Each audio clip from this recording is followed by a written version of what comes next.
Bueno, como estaba diciendo en la introducción, endocarditis infecciosa aguda. Esta entidad en pediatría tiene algunas, como todo, la mayoría de las enfermedades pediátricas tiene algunas disquisiciones propias de la edad, pero a pesar de ser una enfermedad muy rara, a escala poblacional, es una enfermedad frecuente, ni que hablar en cuidados intensivos pediátricos y en pediatría. Ahora les voy a mostrar algunos datos nacionales, porque hay investigaciones hechas sobre esta enfermedad, o este grupo de enfermedades, para ser más concretos.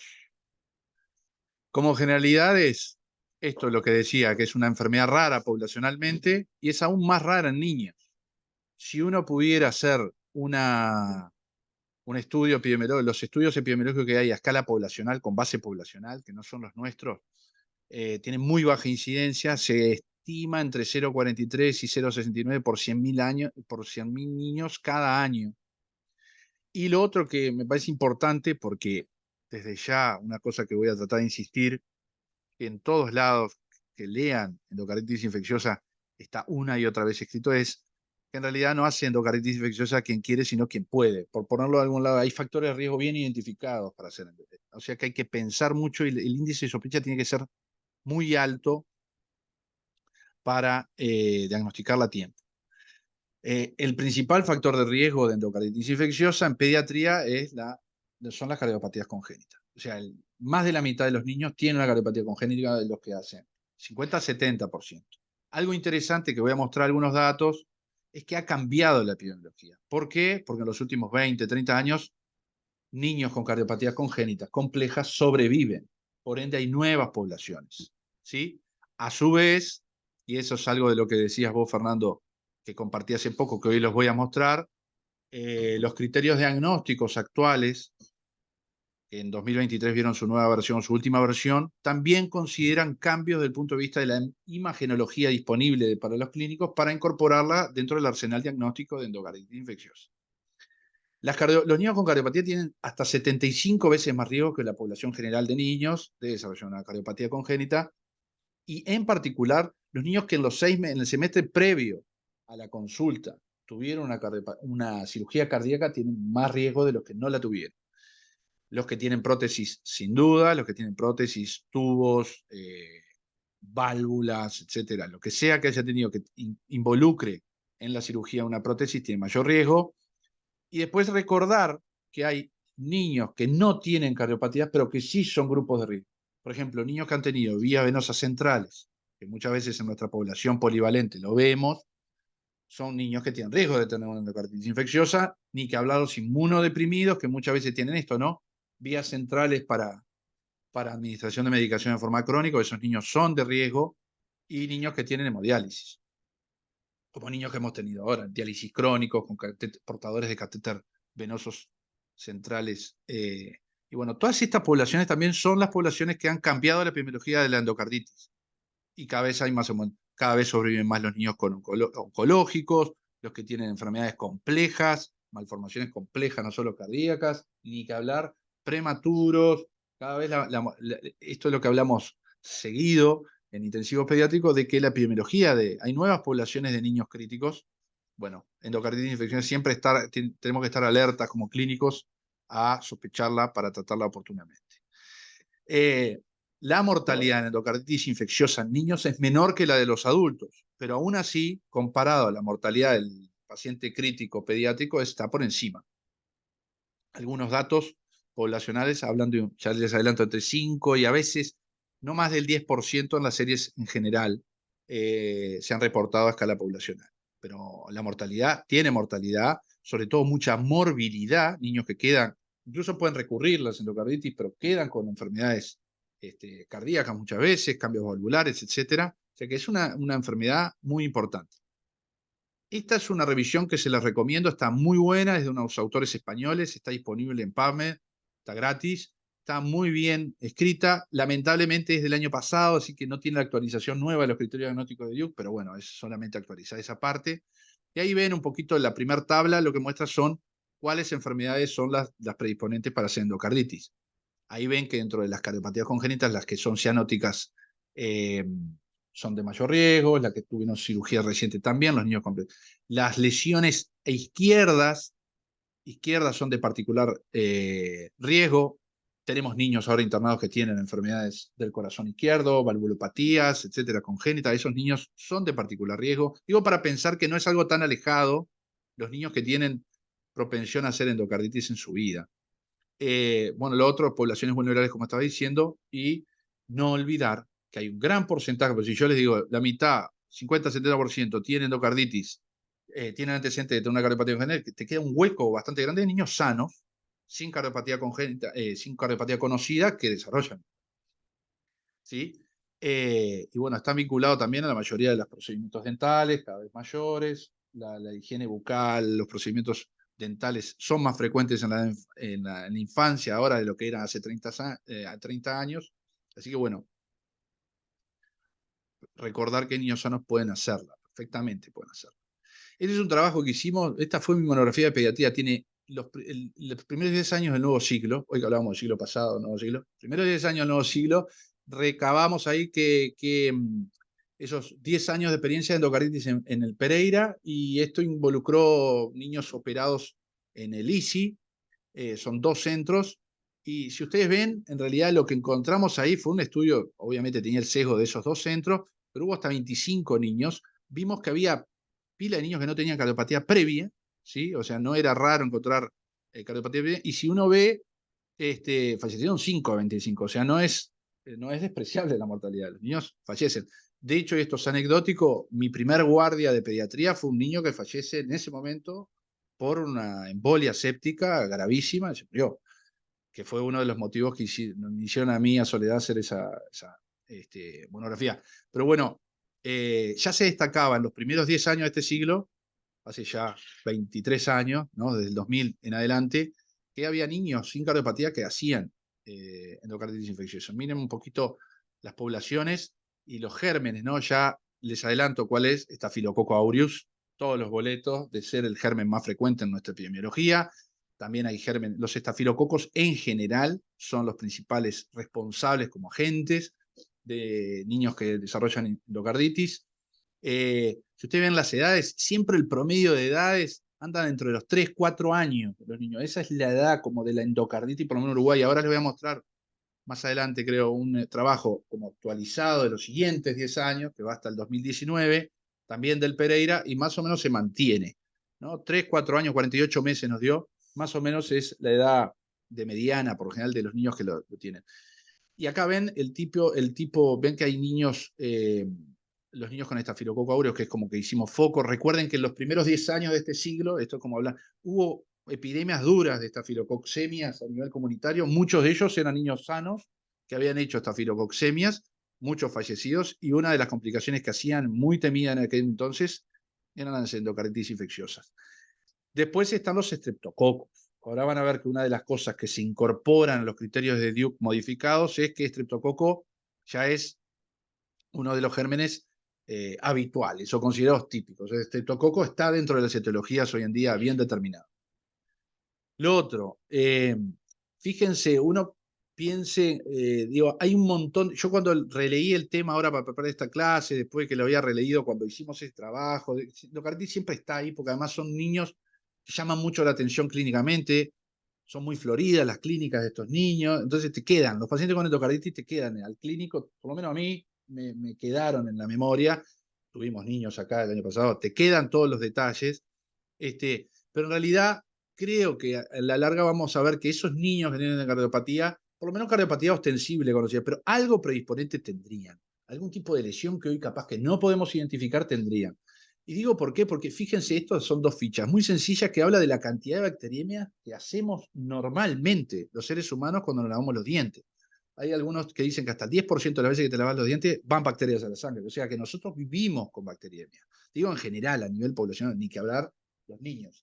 Y no todo, o sea, si es muy rara la enfermedad a nivel poblacional, habla de que no hace endocarditis quien quiere, sino quien puede. Quizás ese grupo de niños que no identificamos cardiopatía, capaz tenían algo endocárdico ahí que todavía no, o funcionamiento de lo que es el endocardio, que no deja de ser endotelio también, del corazón, que vamos a encontrar el día de mañana.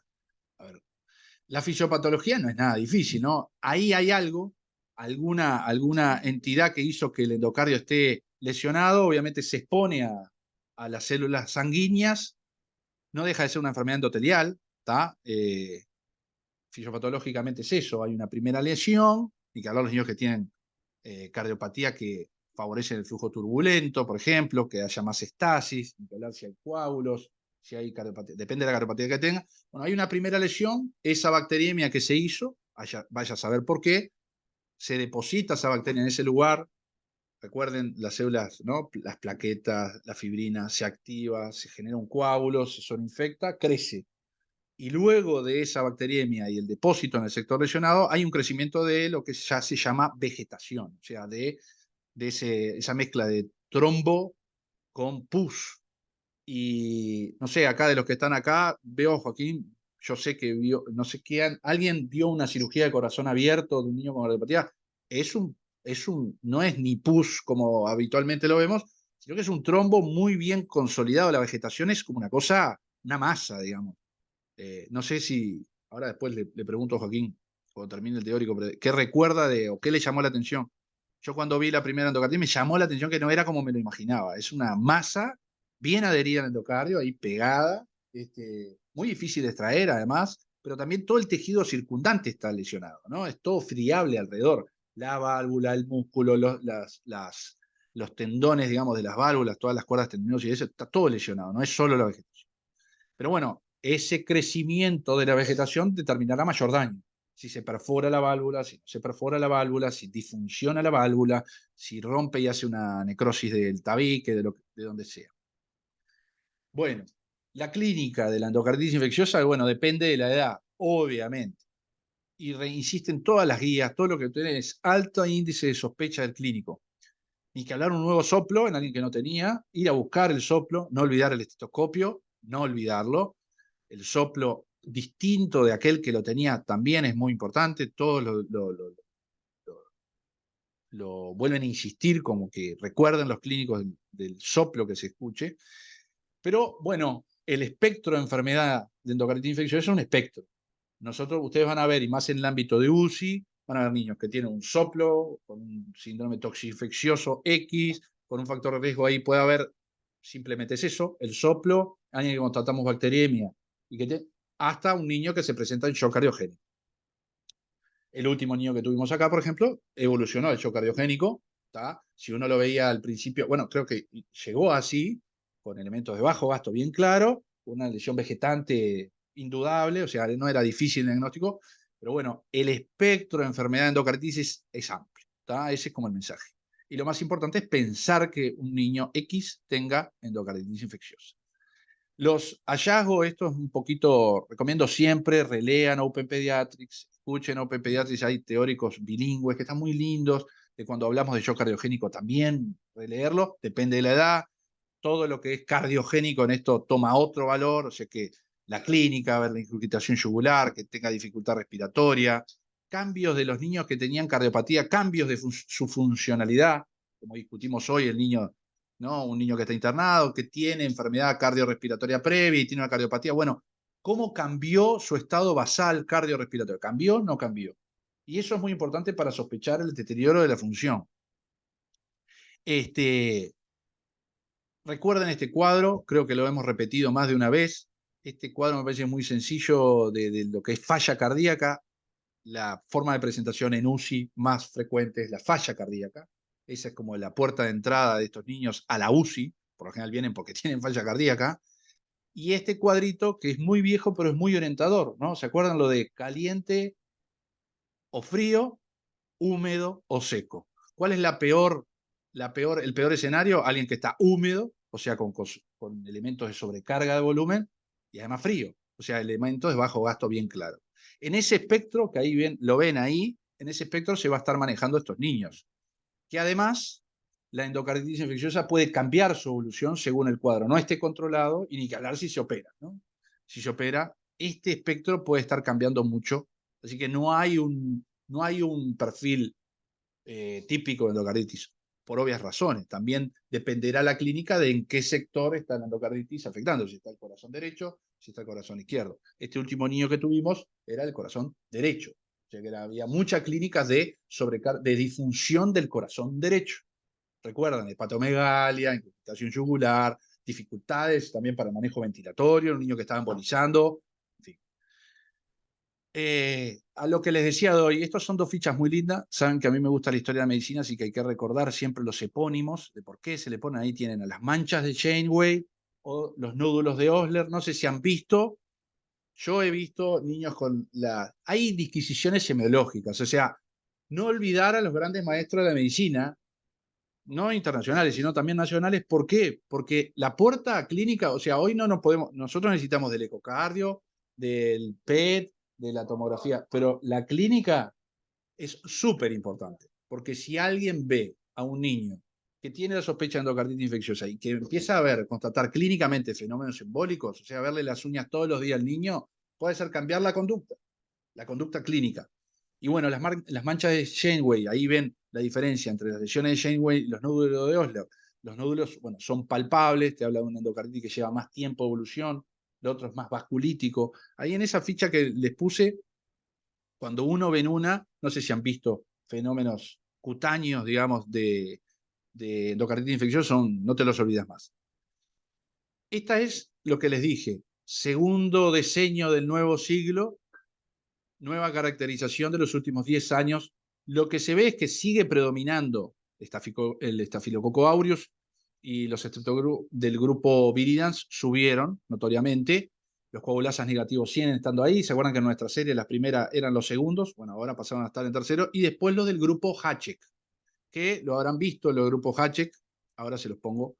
Y lo interesante de este descriptivo que se hizo en el Pereira, que también se hizo en la clínica, en el tercer piso donde van los niños con cardiopatía y con estas enfermedades en el hospital, es, si ustedes ven, siempre, casi siempre los niños tienen fiebre, presentan con síndrome toxino infeccioso, todos tenían un soplo tenían la mayoría, el fallo cardíaco en 2, no más, y otra vez 4 años es más o menos ahí. Las edades son los preescolares, ¿no? Los niños de jardín son por lo general en Uruguay los que se han visto. Ahí está el grupo Hatchek, y Quenel a mí siempre me cuesta, por eso lo pongo ahí. Haemophilus, Actinobacillus, Cardiobacterium, Quenel y Quinguela. Estafilococcus aureus en niños sin y con cardiopatía son los que predominan siempre. Los coagulasa negativos en niños con cardiopatía se ven más. Eso puede estar vinculado a que tienen más exposición a catéteres.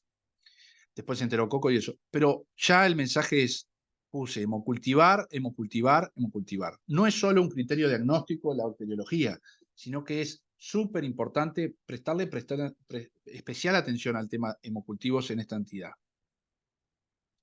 Y miren qué interesante, los hemocultivos por cada centímetro de sangre aumenta su sensibilidad. Y ahí hay distintas recomendaciones según la edad del niño, pero al menos un hemocultivo, cuando uno piensa en endocarditis en un niño menor de 1 año, tiene que tener 1 mililitro, al menos. Puede llegar hasta 15 centímetros de sangre en niños grandes, en adolescentes. ¿Y por qué? Y les recomiendo, este artículo es tremendo artículo que habla de, en general, los hemocultivos en la edad pediátrica. Se les explica cómo no es solo que le saco sangre y lo mando a cultivar, es según el germen que estoy pensando, cómo interpreto, cómo hablo con el colega de laboratorio, qué métodos de cultivo hay. Hay algunos de crecimiento más lento que otros, ni que hablarlos del grupo Hatchek. Eso tenerlo en consideración. Y miren el cuadrito arriba de la cantidad de mililitros de sangre que uno debería pedirle a ese estudio para que tenga adecuada sensibilidad para endocarditis, por ejemplo, o enfermedades bacteriémicas muy bacterianas. De hemocultivo, sea para diagnóstico o para seguimiento. El hemocultivo. Ahora yo voy a mostrar, pero para el diagnóstico siempre hay que sacar hemocultivos. Por eso digo, hemocultivar, hemocultivar, hemocultivar. Y no precisamente cuando hace fiebre nada más. Un niño con donde hay alta sospecha, porque tiene muchos factores de riesgo y porque está con clínica de probable endocarditis, que una la está pensando, mínimo en un día tendría que tenerle 2 o 3 hemocultivos. Parece un montón, pero hay que pedir.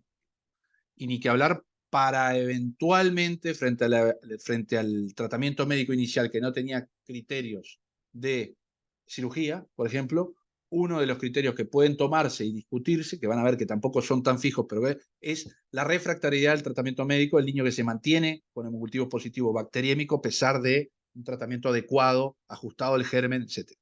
Pero el mensaje que quería darles es, miren la cantidad de mililitros que son bastante, es bastante sangre que hay que pedirle en el cultivo y que depende de la edad del niño, obviamente.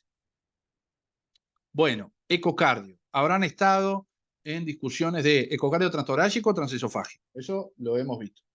En niños, por lo menos hasta los 60 kilos, hasta que son adolescentes, un poco más, ¿no?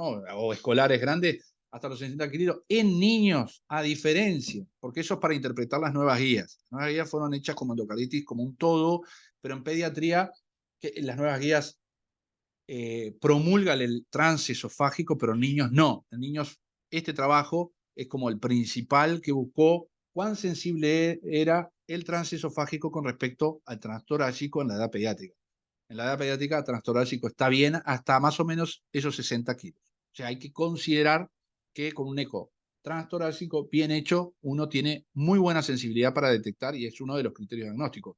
El ecocardio sigue siendo el método imagenológico de elección para niños, el eco. Y de las distintas, y ustedes van a ver que tampoco yo en niños chicos nunca vi hacer un transesofágico, nunca vi. En niños más grandes, que pueden ser adolescentes, bueno, ahí quizás sí tendremos que ajustar la recomendación de que al menos haya un transesofágico, porque hay ventanas ecocardiográficas que el esofágico, sobre todo por la proximidad con algunas válvulas, tiene mucho mejor sensibilidad, no se te escapan las endocarditis comparado al transtorácico. Pero eso es a partir de los 60 kilos, como el punto de corte. Bien, ¿qué hallazgos en el eco? Este justo era el ecocardio de ese niño. Ahí, ¿se acuerdan del corazón derecho? Perdón, ahí. Ven la válvula ahí, la tricúspide ahí, ven una masita ahí siempre.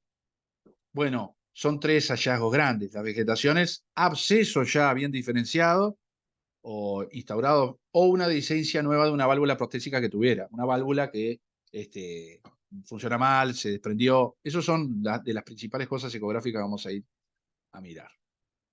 ¿Cómo hacemos el diagnóstico? Estos son los criterios de Duke modificados. Los originales son el 94. Con criterios mayores y menores y según ¿cómo es? Una conjunción, digamos, entre algunos criterios mayores y menores, uno puede hacer el diagnóstico. Les quiero mostrar que ahora se actualizaron en este año. ¿Por qué?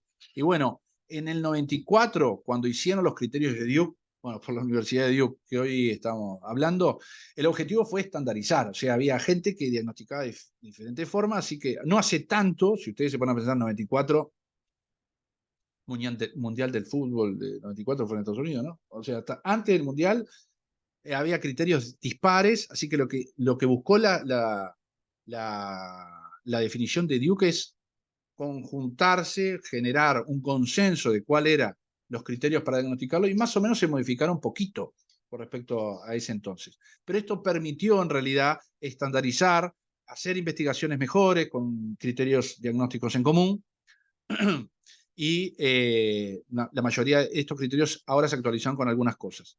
¿Y por qué se actualizaron? Y bueno, porque estos criterios se hicieron con otras poblaciones de niños. Entonces, la idea de niños y adultos. Y la idea era estas nuevas poblaciones que tienen más factores de riesgo, a ver qué cosas, y además la incorporación en el arsenal diagnóstico, un montón de estrategias diagnósticas, imagenológicas sobre todo, a ver cómo podíamos incorporarlo. Eso es lo que hicieron el grupo de consenso de este año. O sea que la epidemiología cambió, la microbiología y los métodos diagnósticos cambiaron, entonces hubo que cambiar los criterios. Y estos son los nuevos. Yo se los paso después, está el PDF, está obviamente muy específico. Como ustedes tengan un niño con endocarditis, habrá que venir a ver específicamente todos los criterios.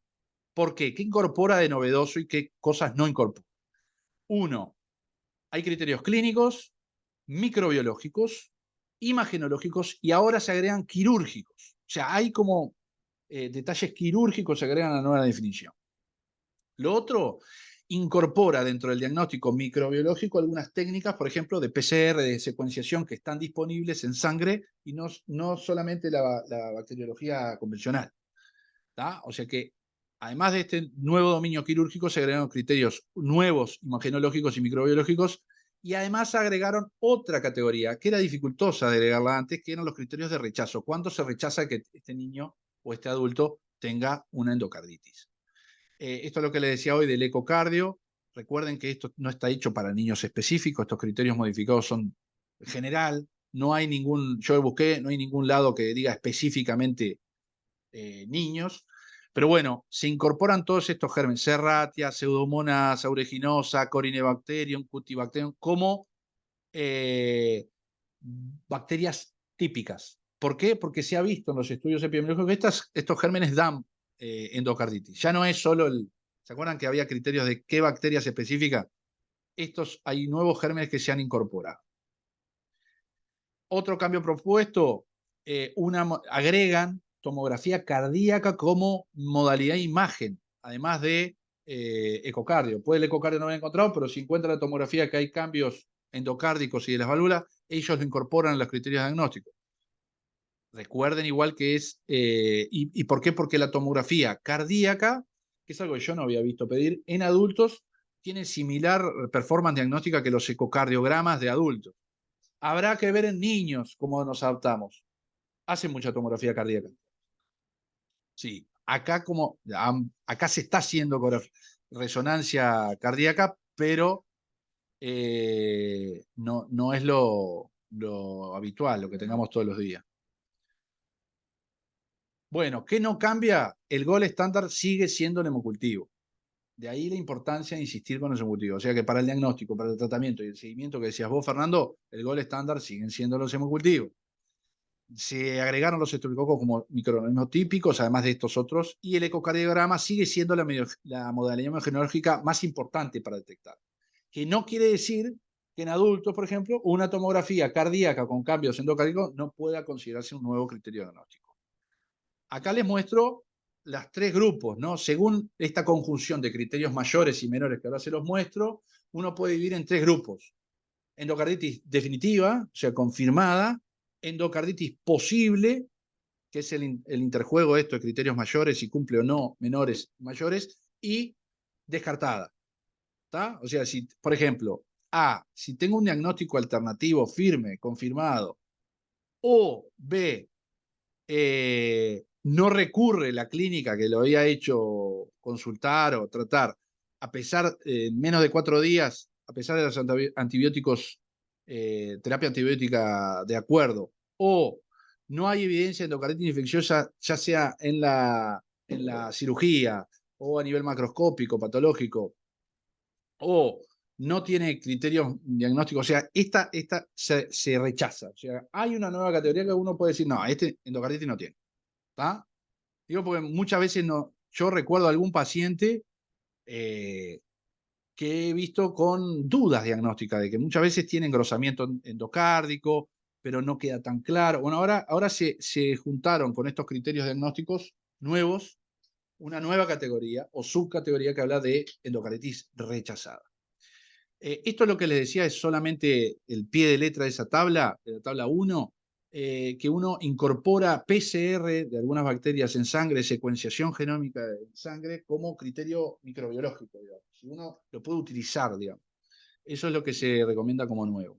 Y acá tienen las definiciones de los criterios microbiológicos mayores a criterios imagenológicos mayores. Vieron que acá se incorpora no solo la tomografía, sino también imagenología con PET y FDG, que es glucosa marcada, tomografía de emisión de positrones, siempre me cuesta ese nombre, o criterios mayores quirúrgicos. Esta es la categoría como tercera. Y esta conjunción, y acá las tienen bien descritas, de memoria es muy difícil acordársela, pero el concepto es, se incorporan criterios quirúrgicos y algunos métodos imagenológicos nuevos a las definiciones operativas, digamos, de niños con cáncer. Y acá están los criterios menores, que también tienen un niño que tenga, o un adulto, que tenga predisposición, fiebre, fenómenos vasculares, los fenómenos, como les decía, ¿no? De los abscesos y embolias también son criterios diagnósticos, inmunológicos, no solo los nódulos de Osler, como dice ahí, o las manchas de Roth, que son otras, creo que estaban en retina estas, sino que glomerulonefritis, por ejemplo, si hay inmunocomplejos, también se puede asociar. O sea que están los criterios menores. Mayores, uno conjuga y termina definiendo qué categoría tiene mi paciente. Bueno, para la parte final, ¿Qué complicaciones? Bueno, saber, esto no es nada extraño para nosotros. Los que tienen más alta tasa de complicaciones son niños menores de 2 años, aquellos que tienen cardiopatía congénita y aquellos niños que tienen hospitalización, que están hospitalizados. O sea, que adquieren su endocarditis estando hospitalizados. De hecho, este trabajo compara los dos grupos y ven que los niños que adquirieron su endocarditis en la comunidad tienen mejor pronóstico que aquellos que uno podría pensar que esa asociación es obvia porque son niños que ya tienen comorbilidades, que están internados, tienen otra flora, disrupción de las barreras, digamos, la cutánea, prótesis, pero bueno, sepan que tienen peor complicaciones. ¿Cuáles son esas? Y vuelvo a recomendarles ese artículo para que lo lean, que es una revisión narrativa, digamos, de endocarditis. La mitad de los niños presentan complicaciones. ¿Cuáles son? Fenómenos embólicos es uno de ellos. ¿Tá? Del 10 al 40% tienen fenómenos. Pero la complicación más frecuente es la falla cardíaca. Esa es como la principal complicación. O sea, que falla cardíaca en un contexto febril, siempre acordarse de endocarditis infecciosa. Si tienen cardiopatías congénitas, las complicaciones de las cardiopatías derechas son más frecuentes. Eso estadísticamente, epidemiológicamente se ha mostrado así. Y acá ven algunos factores predisponentes para desarrollar complicaciones. Y acá lo tienen. Por ejemplo, el tamaño de la vegetación, que sea más de 1 centímetro, la edad menor de 2 años, la prematurez. Las infecciones fúngicas son particularmente más graves, igual que las estafilococos, las de Staphylococcus aureus. Y bueno, hay otros grupos. Tratamiento intravenoso. El tratamiento de estas infecciones son intravenosos. Esto es la parte del tratamiento médico, obviamente es sostén del fallo cardíaco, que eso no cambia con respecto a otras entidades que den falla cardíaca, y siempre tiene que, por obvias razones, incluir cobertura antibiótico de Staphylococcus aureus, Streptococo también. Y obviamente habrá que considerar, adaptar, perdón, a los hemocultivos los tratamientos antibióticos. Eso, acá hay esquemas muy amplios, hay que adaptar a la epidemiología del país. La mayoría de las veces nosotros incorporamos vancomicina dentro del arsenal inicial, cuando tenemos un niño con una endocarditis confirmada, y que habrá que ajustar el tratamiento. Estas son, como obvio, pero son infecciones hiperbacteriémicas, ¿no? Están todo el tiempo en contacto con la sangre, embolígenas, así que bueno.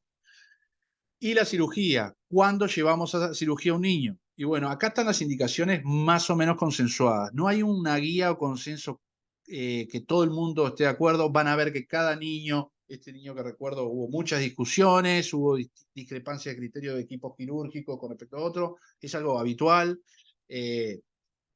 Por lo general, las indicaciones principales para niños que están cursando infecciones endocárdicas, con endocarditis infecciosa, es, ven, una disfunción valvular que le dé la falla cardíaca. Este era el caso, por ejemplo. Tenía disfunción valvular y falla cardíaca secundaria. Las lesiones de izquierdas, de corazón izquierda, estafilocóxicas, esa sería una indicación, o fúngicas, o por microorganismos altamente resistentes. Que tenga complicaciones, por ejemplo, graves, como puede ser un bloqueo completo, abscesos aórticos, pseudoneurismas, infección persistente. Miren qué interesante es bacteriemia persistente, por ejemplo, a pesar de, y fiebre de más de 5 o 7 días, a pesar de antibióticos adaptados al germen que encontramos, una semana. Me acuerdo de este caso también, era más o menos, estuvo como una semana y seguía haciendo fiebre. Y que tenía como, si uno en retrospectiva tenía muchas indicaciones quirúrgicas. Hay una demora importante. Bueno, eso es lo que pasa también. Sí. Lo que pasa que estos niños, imagínense que son las complicaciones, uno espera, el cirujano quiere que se enfríe lo más probable la infección, o sea que muchas veces es imposible y termina en cirugía igual. Las otras indicaciones grandes son vegetaciones persistentes y embolias recurrentes a pesar del tratamiento antibiótico adecuado y fiebre persistente, o sea, una enfermedad infecciosa que no se logró controlar. Este estudio, que es un estudio a 30 años de niños que recibieron cirugía por endocarditis, me pareció interesante traerlo. que habla de que el tamaño de la vegetación per se no es lo importante. Lo más importante es qué tamaño tiene en relación a la superficie corporal. No es lo mismo una endocarditis con una vegetación de 1 centímetro en un lactante que una endocarditis con 1 centímetro en un adolescente. O sea, ¿y por qué? Porque tiene mucha peor evolución con el tratamiento médico y además morbilidad a largo plazo. Y esto es algo que ustedes tienen que saber. En realidad, cuanto más tardemos en operarlo, muchas veces peores las complicaciones, porque la infección determina complicaciones en el sitio donde está la infección, el absceso, rotura, muerte, fenómenos simbólicos. Esta niña, me acuerdo como siempre de esta niña, lo que hizo fue una embolia masiva. Lo vimos en la necropsia en su momento, una embolia masiva, tenía una vegetación enorme, la niña estaba, entre comillas, estable, hasta que embolizó, rompió, embolizó, TEP masivo infeccioso, y la niña falleció. Bueno, lo otro, esto es un poquito, vean cómo las lesiones izquierdas, en realidad la sobrevida es peor, por eso una de las indicaciones es cuando hay lesiones izquierdas es peor, el corazón derecho es, entre comillas, más noble, pero cuando hay una infección de corazón izquierdo, válvula aórtica, mitral, y hace una endocarditis ahí, es mucho peor el pronóstico, por eso también es más proclive, en realidad las recomendaciones, a ir rápidamente a cirugía. Con respecto al pronóstico, yo dije hoy más o menos la mortalidad eh, parece baja, pero es altísima comparado a lo que es la mortalidad nuestra. Hay un 5% de niños que vuelven a hacer una endocarditis en el curso de su vida. Y algo importante, que esto es más de pediatría general, hoy en día no han cambiado mucho las recomendaciones de las profilaxis. Hay que hacer la profilaxis, digo, de endocarditis en niños que se van a hacer, sobre todo, procedimientos de extracciones dentales o manipulación de la cavidad bucofaringea, y es con amoxicilina, a no ser que sea alérgico, obviamente, 30 minutos antes, y estos son los grupos de particular riesgo. Ahí los tienen las indicaciones que están bastante consensuadas, por ejemplo, niños que tengan una válvula cardíaca previa, enfermedad congénita con defectos que hayan quedado con defectos residuales, los que tengan válvulas prostésicas, enfermedad congénita cianótica, etc. Pero bueno, solo en grupo de riesgo, no es extracción dental, entonces no se ha visto que mejore nada en cuanto a la profilaxis endocarditis infecciosa. Y bueno, acá les dejo, la final es la foto. Si ustedes ven acá, hay un cirujano sosteniendo lo que es el trombo de este caso, trombo no, trombo, la vegetación. Y ven la fuerza, ahora le doy la palabra a Joaquín para que nos cuente, pero bueno, para recordar que no es, esa cosa que está móvil ahí es semejante pedazo de vegetación que puede tener 1000 complicaciones y la destrucción además que ocasiona.